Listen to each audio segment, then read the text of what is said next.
Hello and welcome to an episode of Who Knew in the Moment, the podcast. Today, I'm honored to have Kylene Bogden on our show. And Kylene is a business owner, health enthusiast, and a person that you're going to learn a ton from today. So one thing that I found interesting about Kylene's story is her constant pursuit of being willing to learn new things. I think a lot of times people learn something and they just take that as fact. And Kylene was taught one thing, and through the course of research and different mentors, she almost kind of radically changed her mindset on things. And so I think that's obviously helped in her success today. So Kylene, thanks so much for being on. Thank you for having me, Phil. Happy to be here. Absolutely. So we got to start with the first generation family coming to America. Your grandparents were a pivotal part in your early years and seeing some different types of health. We'll say it that way. Yes, absolutely. Coming over from Italy, very broken English, and all the food was from scratch. I mean, that's pretty much everything you need to know, but that's what I saw all day long. I mean, can you imagine today seeing your grandparents stand in the kitchen for 4, sometimes even 8 hours a day, just making everything from scratch? We live in a world of fruit snacks and frozen dinners. So, but at the time, it's all that I knew, and I found it to be fascinating. And I think that's kind of where the whole food interest came from. Absolutely. Yeah. I don't know that I've ever had someone cook in a kitchen for 4 to 8 hours for one meal for me. So that would be an experience for me yet today.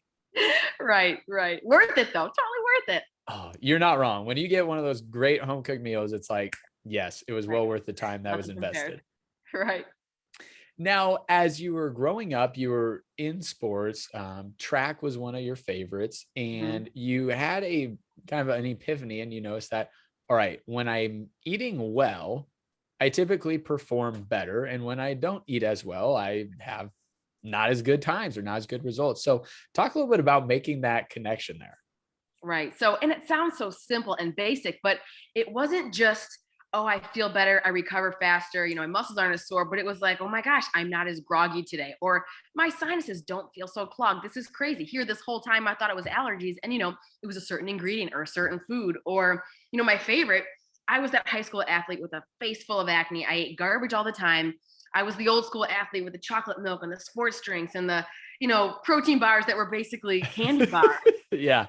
And it was terrible, crazy farts, crazy acne, but you think it's normal because it's just the life of the athlete or even just the average student. And your dermatologist is telling you, well, sorry, it is what it is. Food has nothing to do with it. So here's 3 years worth of a prescription of antibiotics. Let me just blow up your gut, and so on and so forth. But yes, I noticed that not only did performance improve and energy improve, but so did my overall health and well-being. Yeah. Now, we could probably wait until later to ask this, but I'm just curious. So, in today's world of health and wellness, it is such a reactionary world, right? And I mean, there's a lot of money in prescriptions, or a lot of money in the healthcare industry. But for you, once again, we'll dive into this more, but I would love to hear just your thoughts behind that side of it. I mean, obviously that is a business in and of itself, but a lot of things you've found have been able to not necessarily be cured, but can be handled or managed with different dieting. Yes, like unbelievable. I mean, success stories that I feel like you wouldn't even believe it was true if I told you. And I'm certainly not here to get political, right? Everyone needs to make a dollar at the end of the day, Yep. but it's hard. It's hard sometimes to be on this side of the fence because there's so much money to be made in the pharmaceutical industry and even in the world of agriculture. And I understand that. But at the same time, like, at what cost are we doing this? We're slowly killing people. We have more chronic disease and pain and mental health disorders than obesity. I mean, I could go on and on and on than we've ever had in our history. And the vast majority of that can be attributed back to the way that we eat or what we don't eat, I guess. Yeah. Well, if you can't tell, folks, she's passionate about this. So we're gonna get to hear a lot about this today. But I think you're spot on. I think that's a very interesting take, but I'm going to be excited to hear more from you on that topic. Yes. Now, as you're going through high school, you, as many folks do, are electing a college. So that way you can study something that'll help you pursue your career. And you decide to be a Dayton Flyer. Yeah, baby. Go Flyers. Yeah, I'm very How proud did you? Yeah, actually, hey, they had a great basketball season a couple years back. Thank you. Yes. Ain't no stopping Obi Toppin. Yes. Okay. That's right. OB. Right. Now for you, what made you choose there? And how did that kind of come about? There's obviously a lot of different universities that you could have studied at. Sure. besides the basics, the fact that I felt comfortable on campus, I liked the professors, I enjoyed the tour, they had a pretty strong dietetics program. And the big kind of grand finale was, hey, your junior year, we're going to take you to Italy and you're going to study all the fresh food and you're going to see, how everything is grown and how it relates to the human body. And of course, as you mentioned, it's where my grandparents were from. This is my roots. And I thought, yes, that alone sold me on the program and the school. I mean, don't worry, they canceled the program the year before my junior year. But hey, besides the point, it doesn't matter. It was one of the best decisions of my life. I love UD. My best friends, I still talk to them every week, and it was an unbelievable experience. Got it. Now, have you been to Italy since? Twice. Well, all right, good. Once as a child, once more recently. Yes. I just wanted to make sure you did get to go. I had to make up for it. It hurt my soul. I had to go back, feast a little bit, see what the grapes were like. Yeah. Absolutely. I love it. Now, as you're going through your dietetics program, you decide you want to get a master's, which is not an uncommon thing in that profession. But what you wanted to get your master's in and what your mentors told you to get your master's in were not the same thing. Right. Not at all. I mean, over and over again, clinical nutrition, just get that the backbone to what you've already done. Just enhance your skills. It's going to make you look so strong and assertive. But I understand that. And they had valid points, but I knew I wanted to work in sports, particularly professional sports. And I just think sometimes you have to diversify yourself if you want to work with the elite. And, my gut, pun intended, my gut said, you got to go for exercise physiology or something similar so that you can kind of broaden your horizon. You have a larger scope to work with and you can kind of pair the two, almost like a puzzle piece. Yeah. So I did, contrary to what I was told over and over again. And it was great skill set I learned on top of that. You dove deeper into body composition and different things that complement, eating real food. And I do believe, it's one of the things that maybe gave me an edge to where I am today. Absolutely. Now, I'd like to highlight that, and this obviously isn't the first time nor the last time in your career that you had to maybe make a choice where some of the strong influences in your life were not telling you to do that. But for you, how do you discern between, all right, this is truly, I believe it's the best thing versus, people that do have good intentions are maybe telling me to do something different, but I believe that this is best for me. Right. It's just so, first of all, it's important to know where you're headed. Even if it's not right now, it's 5, 10, 20 years from now. Where do you want to be? Who's doing that right now? What do they look like? What have they pursued? To be the best, you study the best. At least so I was always taught.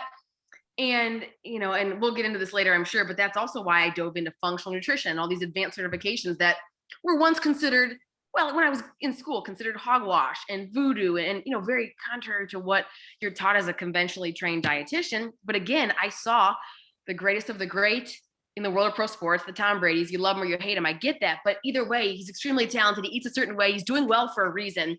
And that big reason is food. And there's many athletes that have followed suit. And they were going to more of the functional nutritionists, not necessarily traditionally trained registered dietitian. And so that is what I had in the back of my mind as I started to make all these decisions to get to where I am today. Absolutely. Now, what about the professional athletic world drew you in? I mean, obviously there's a lot of attractive things, you grow up maybe watching the sport or something, but what about it from an early on age made you be like, yeah, that's the route I want to go? Sure. I think that's a really great question. And there's pros and cons to every level, right? It's really cool to watch the high school athlete excel when they didn't even know what a green bean was, right? It's fun in college to help them go pro. I get that. But I just think there's something really special about being with the elite of the elite. It's just a very different life. It is really cool, I'll be honest with you, as a dietitian, to get to work with hand in hand with a chef and tell them exactly what we're doing. You can't do those little things when usually you can't at the college and high school level. And there's just typically a different sense of motivation and drive and killer instinct. And it's just really cool to be so closely intertwined with that. Yeah, that's good. Now, as you're graduating, you get hired at a very phenomenal facility, but there's just something about it that not quite sitting right with you. Yes. It's just, I was seeing patients all day, every day, incredible learning experience, right? Learning from, a lot of the best in the world, world-renowned physicians. But I don't know, I just, I would see these patients and let's say, for example, they'd come to me for weight loss. Great. We'd help them lose, 10 pounds, 30 pounds, 50 pounds, whatever. But you could still see that maybe their joints really hurt, or they still woke up with a migraine every day, or, it took them 4 days to recover from a workout, whatever. Our biology is unique. It's different for every person. But I just felt that conventional nutrition was not addressing whole body health. It was more like cookie cutter, calories Yeah. in, calories out. Here's the food pyramid. Here's my plate. Woo, let's do this. 5 Yeah. servings of this a day and 2 servings of that. And I get it. It's better than nothing. I understand why, we got to that point, but it just wasn't addressing the whole picture. Yeah. I No, thought there has to be a better way. yeah. No, that's something I think is interesting that you talk a lot about in your content is there isn't like a cookie cutter diet for every person. Well, I should say it this way. There's not a cookie cutter diet for everyone, but every person has something that their body would react well to. So, Right. that's obviously not what's taught, right? What was Not at taught all. is like, Not hey, at all. get this much of your fruit, this much protein, those types of things. Mhm. So I guess how does one that's not in athletics, they're just, an everyday person, go about this? Right. So are you asking kind of in terms of how do you learn to eat, or how do you learn your own body? Is that Yeah. is How that do kind you of the learn your own plan? body? Yeah. Yeah. So I guess the first thing to think to yourself is, do I have anything that's recurring and chronic? Like, do I wake up every day tired? Or even if you felt this way for 20 years, okay? Yeah. Does my skin look funky? Acne, eczema, hives, psoriasis? Am I not pooping every day? Do I wake up and my palms always itch? Or is there something weird and recurring? And if so, believe it or not, that's not normal. Even if your mother, your grandmother, and your cousin have it too, great. There's probably a genetic component, but it doesn't mean it's normal. Because it's common doesn't mean it's normal. So we start Ah, there. All right. So then start to yeah. tune into that. When does it happen? When is it the worst? And does it correlate at all after you eat? The biggest thing is you keep a food and symptom journal, not just a food journal. I ate this. I feel like a champion. I ate this. Perfect. I'm on the toilet for 30 minutes, or my Yeah. sleep was so restless tonight after this dinner, that type of stuff you start to track. Then we pick up the patterns together and you'll start to see like, oh my gosh, maybe this isn't working for me. Interesting. Yeah. Now, as you're going through the process of maybe like eliminating things, because if I'm looking at a whole day, right, if it maybe takes a day, Sure. that might be quite a few different food components. What are the things that people should be looking for in regards to, hey, it was one day, it could have been a one-off thing, or is it, hey, Right. after 7 days and you've had oatmeal 7 days in a row and you're noticing, yeah, like I feel bogged down, all right, maybe that's the thing to try and cut out. Sure. Well, one thing is you want at least 2 weeks of patterns. Yeah, that two might be a weeks little bit okay. annoying, but it's usually because, today might be a terrible day, but guess what? Maybe you didn't sleep last night. Maybe, stress was crazy. There's just so many other factors to look at it just for 1, 2, 3 days. But look at it, first of all, look at a 2 week block. 4 is the dream, but I get it. Sure. We're busy, and then ideally you're not eating the same food every day. I know many Americans love this. It's easy, but maybe on the next episode we'll talk about the microbiome, but it's not great to eat the same food every day. It doesn't grow the good bugs the way that it should, and it doesn't build the immune system the way that it should. But anyway, so try to vary your food. But yes, if you are eating similar foods somewhat routinely over that 2 week period, you will almost always find like, oh my gosh, this is a trigger here. I should probably start to play around with this. Got it. All right, that's good. So 2 weeks, everyone note, 2 weeks, we need a journal what you're Yes. eating and then the symptoms or how you're feeling thereafter. Always do that before you spend, a grand or whatever on these crazy food sensitivity tests, which half are not even valid. So I love it. I love it. We're just calling people out today. This is great. Now, there's a moment where your husband's working and somebody comes into his office for a consultation and a potential job interview gets brought up. you're exactly right. Crazy. I was working the job I told you about, seeing patients day in and day out, realizing like something just doesn't feel right. I need a change. I was at the point where I really wanted to be in pro sports, didn't quite want to be in the clinical world. And I knew that, I told you, people were going to those functional nutritionists, people doing things that weren't conventional. I feel like I at least had to kind of learn. And that is what that's exactly what this woman was interviewing for. What do I have to lose, right? If anything, it's just great interview practice. And lo and behold, the man at the end of the interview was one of the most famous physicians in the world for functional nutrition, functional medicine. Crazy. But the interview went well. It felt like I was terrified. I mean, just because I knew that it was so different than what I had trained and what I had been teaching day in and day out. I mean, literally a 180. Yeah. But I sort of just felt like, if you don't push yourself into this level of discomfort, I mean, you may never grow the way that you meant to grow. So Yeah. I did it. I interviewed, had the job immediately. I mean, I had a hug and an offer at the end of 40 minutes. I've never had that before. Yeah. I thought, what do I have to lose? Maybe I'll starve on the streets, but we're going to try this. And here we go. So let's break this down, from the kind of traditional way versus the functional way. You mentioned, hey, it's like a 180. So what were a few of the things that, I'll say it this way, what were some of the things that maybe you were curious about? And what are some of the things that originally you were like very adamant, I don't know that I'm ever going to believe that? Yes. Oh, such good question. So, because I remember it clear as day, even those years ago. I mean, remember, I was not just a dietitian, but I was the athlete. I was the athlete having 3 servings of dairy and sandwiches and pasta. And I mean, it was just athlete plus Italian background plus conventional training. I mean, like, fruit snack princess, Wendy's, McDonald's, Burger King. Yes. Doesn't matter. Calories a calorie. I'm going to burn it off in the weight room. And of course, now we know, none of that is true. But so, hearing that this group might tell people or athletes things like, what, we might need to remove dairy for a little bit, or we're going to remove, at that time, gluten. Like, what is this garbage? Here I was eating it 6 times a day, right? I mean, I remember, I'm not a sensitive person, but I remember almost being in tears the first year on the job because I just felt so out of place telling people to do exactly what I had not done, my entire life. And removing foods that we were taught were staples, health staples. That was the hardest part. And then I think the curiosity came from the advanced testing and recommending supplements. I was always taught, well, you don't need supplements if you eat well. But of course, now I know it is so much more complex than that. Your medical history, the soil your food is grown in, where you live in the world, how stressed you are, how active you are. Like you just can't do it all. And good quality supplementation, at least a little bit, is necessary for just about every single human on the planet. What would you say are the 1 or 2 supplements or, vitamins, I mean, however you want to say it, people don't get enough of on a regular basis just through ordinary dieting, even if they eat well? Sure.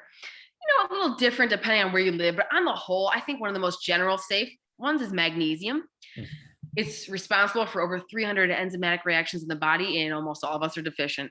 Especially if you're kind of anxious, you don't sleep well, you don't go to the bathroom well, eye twitching, or terrible muscle cramping when you exercise. Sometimes that can be magnesium, a lot of things. But that is one that tends to be very safe and extremely effective across the board, athletes, non-athletes. And, I don't know. I think I almost want to go with, it's tricky. There's a lot of great, what? Really good quality professional grade turmeric. No question. Over 3,000 published articles. And it's just, the research is unbelievable. Love it.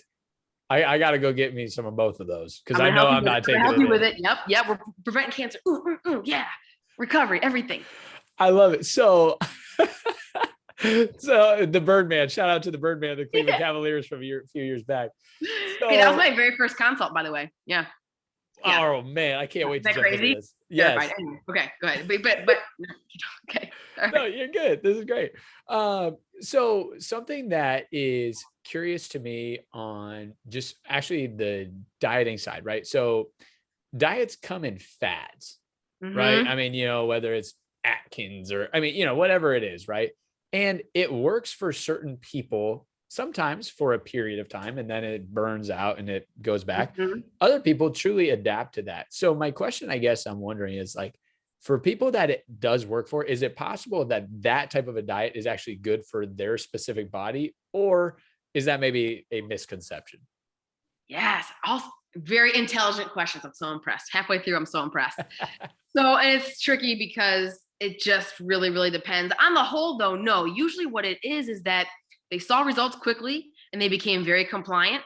And if they feel like they're making progress, a lot of people can do a lot of things for a very long time. Yeah. And if it was realistic for them, or some of us gravitate more towards meat and potatoes. Some of us are plant freaks. And, for example, Atkins, a lot of meat lovers do very well with that, at least for an extended period of time, because they don't want to sit there and eat crushed piles of kale. I mean, that's just one example of many. Yeah. There is a little something to the blood type diet. I'm sure you've heard about it, seen about it. I am not saying that is 100%, what we should go by at all. But I do believe there are certain little tidbits in there that do kind of make sense when you study people, and there is a little something to your genetics. Your gut health plays a huge role. A lot of people say to me, oh my gosh, I feel so sick when I eat red meat. Okay.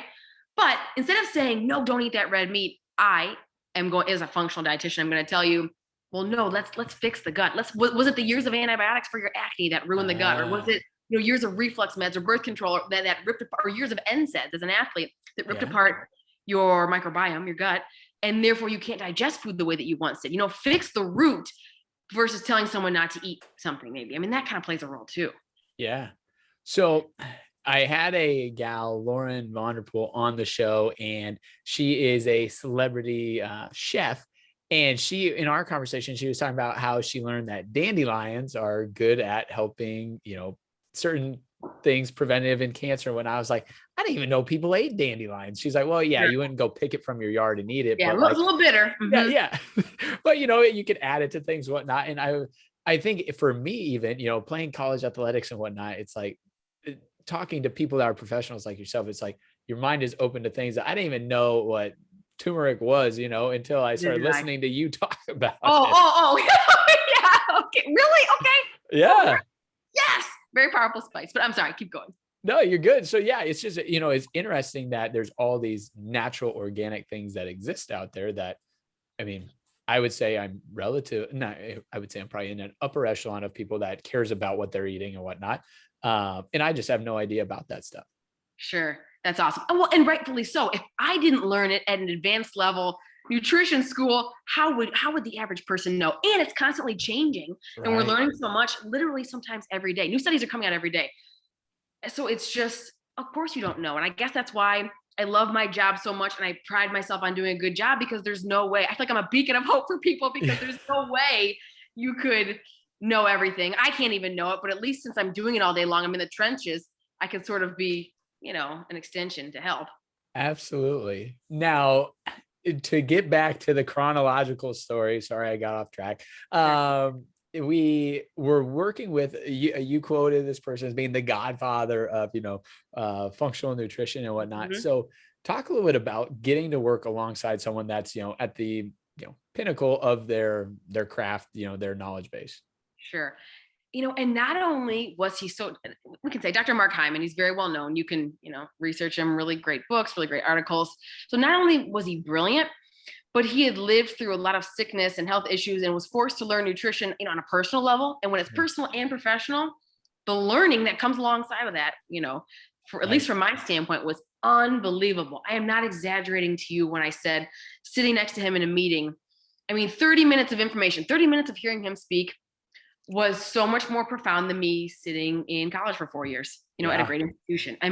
As crazy as that sounds, it was almost like baptism by fire, but in a great way. What I learned was just unbelievable. And then taking that and implementing it and seeing it actually work on human beings, people who are told, sorry, your athletic career isn't going to advance, or sorry, you're going to feel like garbage for the rest of your life because that's your genetics or that's your age. And seeing that completely reversed with food alone, it's just the most rewarding thing on this planet.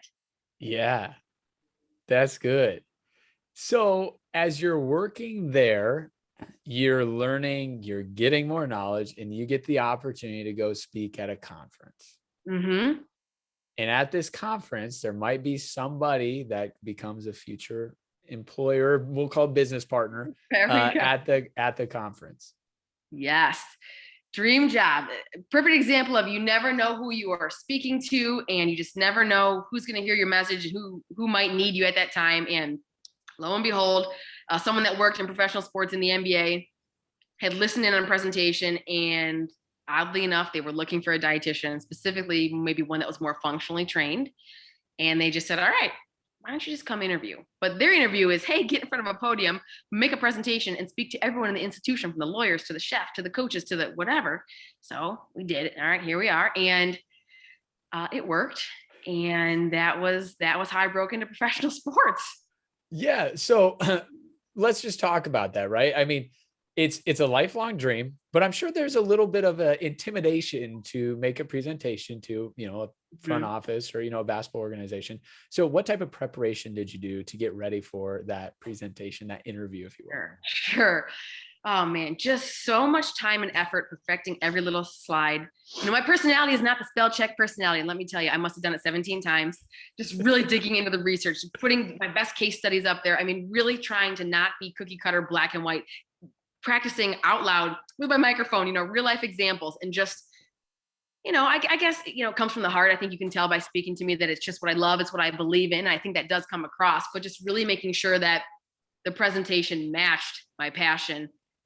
And I think that's what did it, I guess. Very fair. Now, working with professional athletes, let's just say it this way. They've probably got certain habits that are already established. Mhm. And there's probably certain things that you're just coming in and, you're going to be tactful about, but you're saying, hey, what you've been doing, like, this has got to stop. Like, we got to be Right. changing some of this stuff around. So, Right. is that met with much opposition? I mean, are they pretty like, well, you're the expert, so I'll just listen? Right. Talk to me a little bit about that. Right. So it totally depends on the player. I'm sure you can imagine, and the personality type and their upbringing. And, some of these guys are very stubborn. Some are just ready. They're a student of the game. They're ready to learn. They'll soak up anything you give them. Yeah. But I think, for those that are most interested, what works the best is when you find out what they like, what they're comfortable with. You figure out where you want them to be as a dietitian, then connect the dots. Okay, I see you're eating fried chicken twice a day. I know you love it. I know it tastes so delicious. But I noticed that, after 12 minutes of playing, you kind of look exhausted. Sometimes I see your hand over your stomach, or I smell your gas in the weight room. Yeah. That actually correlates. And when you help them bring those two together, because let me tell you, most of these guys have no clue if there's any dots to connect. And they say, oh, wait, you're right. And then they try for 3 days with no fried chicken and see the difference. As we know, seeing is believing. Yeah. And that is sometimes how you get them over the hump. I'm not saying it works every time, but just helping them connect the dots is how I've made the most progress. Absolutely. Now, with that for you and, working in that industry, what does a day in the life look like during the season? Is it connecting with players daily? Is it connecting with their personal chefs if they have them daily? I mean, what does that look like on kind of a Mhm. day-to-day basis for you? And it's a lot of both. And that's also why I love the job so much, is that you're not just sitting there behind a desk doing the same thing all day long. I might come in and help prepare some of the breakfast shakes or energy bites. If a player has a certain goal, weight gain, weight loss, or they have food sensitivities, I'm catering all of that to them. We have a chef in the building who's amazing, but I mean, I kind of do more of the sports science part of that, the little tweaks here and there. I might be looking at research studies an hour later to put together protocols on injury prevention. And then I might meet with a player to discuss, I don't know why he's so tired or how we can make his recovery better. Or if he's cramping, let's put together a new electrolyte regimen. And then I may meet with, a strength coach to go over menus on the road. But you're right. And I do have a lot of phone calls with their personal chefs at home just to make sure that we're all on the same page. So it's really cool because it's fairly diverse from day to day. Yeah, well, I was going to say, I'm sure it can be difficult if you're only controlling a certain portion of what they're eating, right? And Exactly. then you're trying to connect dots of things. And it's like, well, I'm only controlling your breakfast and lunch, and you know, dinner and after hours. I'm not able to help you out, or you're not following advice. Exactly. And I know that, right? I mean, I know that Uber Eats is happening most nights of the week, but if I could just capture you for 80%, even 50% of that day, I've done something. Every little bit counts. And we just try to work on it a little bit day by day. No lectures. I try very hard not to be the food police, just connecting the dots. Yeah. Now you mentioned something that's very factual. Every person and probably the organization has a different goal for each player, right? Hey, you Mhm. need to put on 10 pounds, bud. Hey, Mhm. you can probably afford to lose 10 lbs, right? So when you're doing that, and you said it's more than just calorie in, calorie out with how you're coaching people to eat. So if a person's trying to gain 10 pounds or if they're trying to lose 10 pounds, how do you kind of nutrition wise focus in on that and help them, I guess, get to that goal? Sure. So step one is very basic. It's, hey, let me look at your food journal. Let's just talk about what you're eating.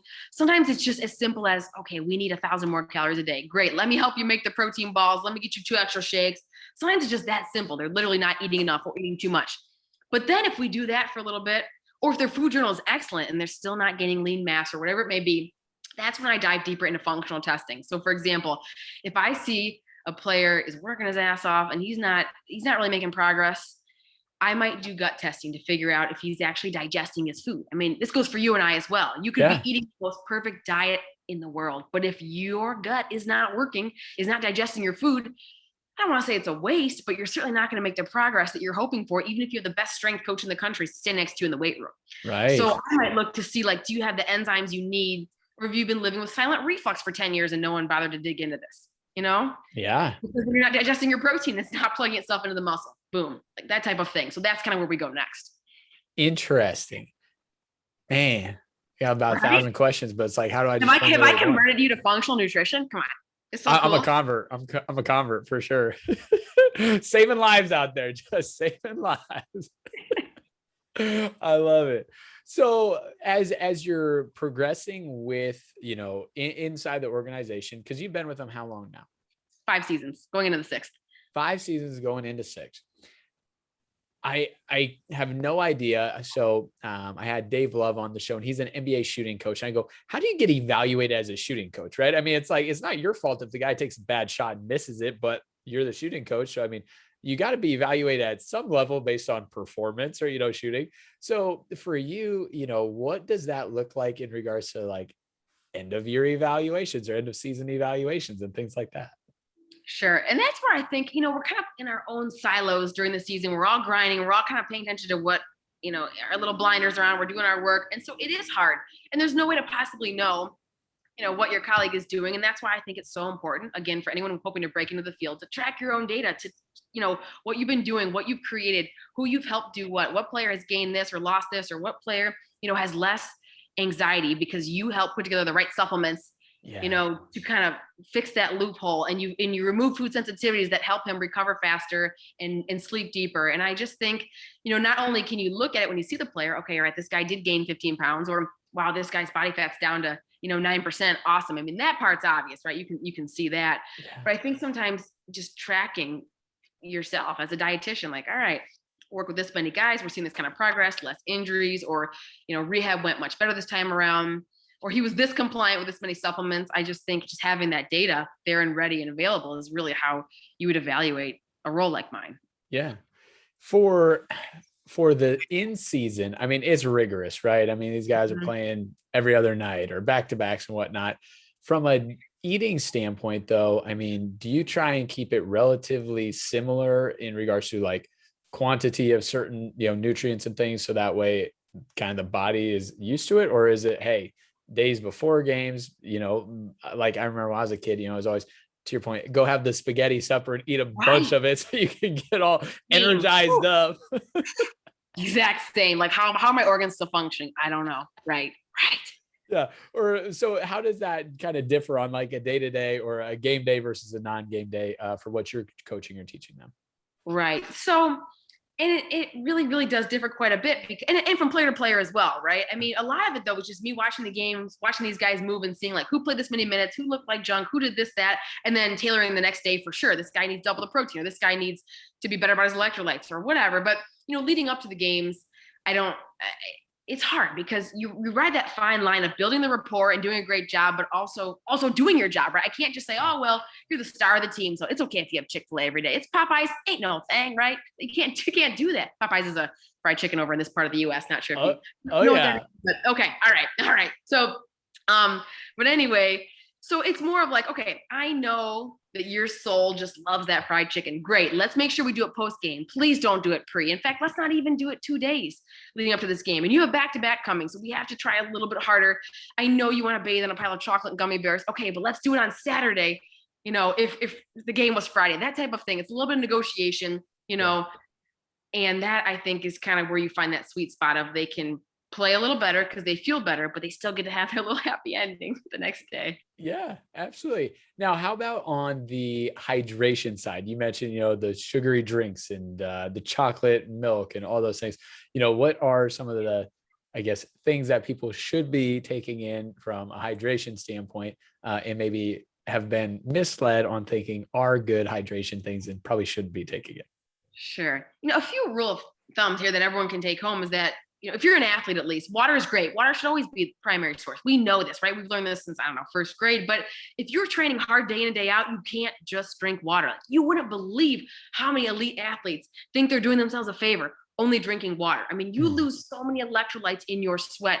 You cannot live that way. But should we be drinking the sports drink all day long? No way. Before and during, maybe a little bit after. But we're, that's kind of part one there.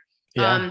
Choosing foods that will hydrate you, like a smoothie or soup, actually does count to the equation. You don't have to sit there with 2 gallons of water all day long. Yeah. That's kind of an important part there too. And I just think listening to your body, right? Sweat rate is genetic. So you and I may be profuse sweaters, but composition wise, I may lose way more salt than you do. So I need to focus on, my sodium and potassium intake maybe a little bit more than you do, even though we're both crazy sweaters. I mean, there's just so many nuances to it, but those are kind of the things that I'm looking at. And the last but not least, like if you found your favorite sports drink, all right, get after it. But if you can't pronounce half the ingredients, or you're seeing corn syrup and red dye, I mean, we're not like, what are we doing here? We're inflaming the body. Let's find something else. Plenty of brands out there. Absolutely. That's very fair. That's very fair. Corn syrup is not good for us. If anyone was wondering, that's not a staple of the diet. Can't fight that one. A lot of research on it. I worked in liver transplant back in the day. You can't fight that one. Oh, that's good. So for you now, you're once again, you not only work with the Cleveland Cavaliers, but you also do a lot of coaching and, helping with different individuals, different professional athletes. I mean, talk just about when you knew that like business was going to be a career business, right? Opposed to like, I'm a little nervous to maybe even get started with it. Right. And, to take that leap is always so terrifying, but it's just worth it in the end. And I think I knew when I had a line of people coming to me saying, wow, like this is what I was looking for. I had been to 10 different, and this is not a knock on anyone. I had been to 10 different dietitians. They all told me, it didn't matter what I ate, just had to hit a certain calorie amount or whatever. And I get it, because I was that dietitian for the first fourth of my career. I mean, I was 100% that person. So I know where people are coming from. I was also the kid who ate the fried chicken and the chocolate milk and the junk. So I also kind of feel like I understand from that standpoint, and being so, heavily trained in functional medicine, functional nutrition, having that trifecta, people kind of came and saw that and thought, all right, like I connect with this. This is sort of what I'm looking for, more of a next level approach. Yeah. And then once word spread, it's just, here you are. There's no looking back. Yeah. Now, inside of your business, you have two other people that work with you, right? Yes. So two main, yes. One that manages and another star dietitian. Yep. Yeah. And so talk a little bit about that. That's, having people that are associated with you is obviously a whole nother level of just doing things yourself. So talk a little bit about the business side of it. Right. Yes. Two all-stars that I could never do any of this without. And of course, right, the NBA is my primary role. So that's where I am most of the time. But Abby is one of our dietitians who's also very heavily functional trained, but her specialty is women's health. Just really cool. A lot of women suffer from thyroid issues, menstruation issues. In fact, it's become more normal than I've ever seen in my career. And to have someone who knows how to stop that without medication, without putting a Band-Aid over that, and create food plans that kind of help reverse a lot of these issues that they were told are not reversible, it's phenomenal. And she's just so talented and so personable. So to have that, and then Michael, who's actually my husband, it's funny, we met, in the world of working at Cleveland Clinic, which is funny, but he manages the website, he manages the business, the contracts, everything in between. You cannot do this all on your own. And to have that power team, I just think we've become extremely successful as a result. Yeah. Now, not everyone that listens to this is an entrepreneur or happens to work with a spouse, but some people do. Talk a little bit about that. We've had a few different spouses or individuals on here that work with spouses, and, being married is hard. Yes, running a business is hard. Right. And then running a business with the person you're married to, it, adds a whole nother dynamic. How do you guys kind of manage that, balance that inside of your personal life, but then also in the business side? Right. And it's so funny because if anyone that knows us, our personalities are so polar opposite. I am the crazy hamster dancing on the ceilings, and he is so black and white, kind of stern, professional, no goofing around, crosses his T's, dots his I's. And I'm literally like a ball of rainbow over here. So you add that to the mix as well. But, it's yin and yang. I would never want anyone else running the business or creating these contracts, because he is so great and so thorough. And of course, being a spouse, I think there's a level of trust that you would not have with, the average person you hire on LinkedIn. So sure, it's a blessing and a curse, and it's not easy. And you may fight over dinner over, I don't know, ordering the wrong test or the blog not going in the right direction. I mean, it's crazy. It's so intense, but I don't think I'd have it any other way. Yeah, I think it's good to hear that there is that level of trust there. I think that's a good thing. Sure. That's the biggest benefit. Yeah, that's good. Now with Abby, how did the two of you get connected? I noticed that she is a fellow Dayton Flyer as well. Yeah. But how did you guys get connected and start working together? How funny. Back in my hospital days, I had this little student, I don't know, my little pipsqueak student say, hey, my name's Abby. I was wondering if you could shadow me. And I'm like, oh man, I'm drowning. I'm already trying to learn this job. I'm struggling enough as it is. But I'll be a good human, even though I'm struggling myself. I'm going to bring her on. I was once that kid. I was once that student. She's a Dayton Flyer, so it's a shoe-in, Okay, came. She was great. So personable. And then when I ended up leaving the clinic and going off my own, I think she actually contacted me and said, hey, you be interested in, I'd love to work in private practice. I don't think the hospital setting is for me. She and I are basically twins, wired the same way. She's also a walking rainbow. And I thought, all right, let's do this. And it's been, again, one of the greatest decisions I've made. Phenomenal, unbelievable talent. Yeah, that's awesome. And how did the business name come to be? That's a great question. We just thought, what do we do as a business? Like, what are we doing here? We're really transforming people in an intense way. So we thought we're moving people forward. Like we're bringing them from step A to step B, and we're doing this, kind of in a way that hasn't really been done. There's really no one in the country that is this highly trained in functional nutrition as well as traditional sports nutrition. And so, all right, we're moving people forward. Let's do Forward Fuel. And we had to make it simple, so that people could type in it easily. Web address would come up easily. And here we are. And here we are. I love it. Well, Kylene, your story is fascinating as promised. It's cool to just see, how even watching, grandparents cook and not just make, processed foods, and then your focus on dietetics, and then transitioning to an entirely different type, and how you got your ultimate goal of, helping in the professional realm. It's just fascinating. It's cool to see all the dots connected so you get where you're at. Only promise you got to make me is that in probably, 3 years, we're going to get back together. We're going to see where the business is at and talk about all the other pivotal moments that'll happen between now and then. As long as you're on some turmeric. Yes, that's what we're going to do. I expect to see a package shipped to my house. Coming. Okay. I need a couple of recipes to go with it though. So that way I know, opposed to just like eating it. Okay. Or we'll do capsules, Yeah. All right. We'll get there. Baby steps. Okay. Baby steps. Rome wasn't built in a day. Okay. I love it. Well, thanks again, Kylene. Thank you. I appreciate your time.